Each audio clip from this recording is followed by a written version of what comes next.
സ്കൂളിലെ ഉച്ചക്കഞ്ഞിക്കുള്ള അരി കടത്തിയ സംഭവത്തിൽ സാമ്പത്തിക നഷ്ടം തിരിച്ചുപിടിക്കാൻ ധനകാര്യ പരിശോധനാ വിഭാഗം. Malappuram Morayur VHM higher secondary സ്കൂളിലെ അരി കടത്തിലാണ് നടപടി. രാത്രിയുടെ മറവിൽ ഉച്ചഭക്ഷണ അരി കടത്തുന്ന ദൃശ്യങ്ങൾ സഹിതം പുറത്തുവന്നിരുന്നു.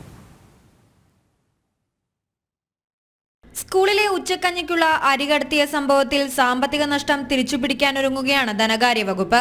Malappuram Morayur VHM higher secondary സ്കൂളിലെ അരികടത്തിലാണ് നടപടി. രാത്രിയുടെ മറവിൽ അരി കടത്തുന്നത് ദൃശ്യങ്ങൾ സഹിതം പുറത്തു വന്നിരുന്നു. അധ്യാപകർ നടത്തിയത് ക്രിമിനൽ കുറ്റമെന്നും ക്രിമിനൽ നടപടി വേണമെന്നും ധനകാര്യ വകുപ്പ് ശുപാർശ ചെയ്തു. സ്കൂളിലെ 7737 കിലോ അരി മോഷണം നടത്തിയതായി ധനകാര്യ പരിശോധനാ വിഭാഗത്തിന്റെ അന്വേഷണത്തിൽ കണ്ടെത്തി. കിലോഗ്രാമിന് 37.26 രൂപ നിരക്കിൽ 2.88 ലക്ഷം രൂപ അധ്യാപകരിൽ നിന്ന് ഈടാക്കണമെന്നാണ് ധനകാര്യ വകുപ്പിന്റെ നിർദ്ദേശം. ധനകാര്യ പരിശോധനാ വിഭാഗത്തിന്റെ അന്വേഷണ റിപ്പോർട്ട് പുറത്തു വന്നിട്ടുണ്ട്. അരിച്ചാക്കുകൾ സ്വകാര്യ വാഹനത്തിൽ കടത്തുന്നത് ദൃശ്യങ്ങളിൽ കാണാം. അരിക്കടത്തിന് പിന്നിൽ സ്കൂളിലെ അധ്യാപകരാണെന്ന് ആരോപണം ഉയർന്നിരുന്നു. ഇത് സംബന്ധിച്ച് മുഖ്യമന്ത്രിക്കും വിദ്യാഭ്യാസ വകുപ്പിനും പഞ്ചായത്ത് അംഗം ഹുസൈൻ ബാബു പരാതി നൽകിയിരുന്നു.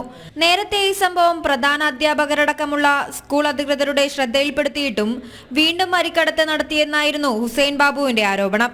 അധികൃതർ ഇതിന് കൂട്ടുനിൽക്കുകയാണെന്നും 8ാം ക്ലാസ് വിദ്യാർത്ഥികൾക്കുള്ള മുട്ടയും പാലും സ്കൂളിൽ വിതരണം ചെയ്യുന്നില്ലെന്നും പരാതിക്കാരൻ ആരോപിച്ചിരുന്നു. ജനം, മലപ്പുറം.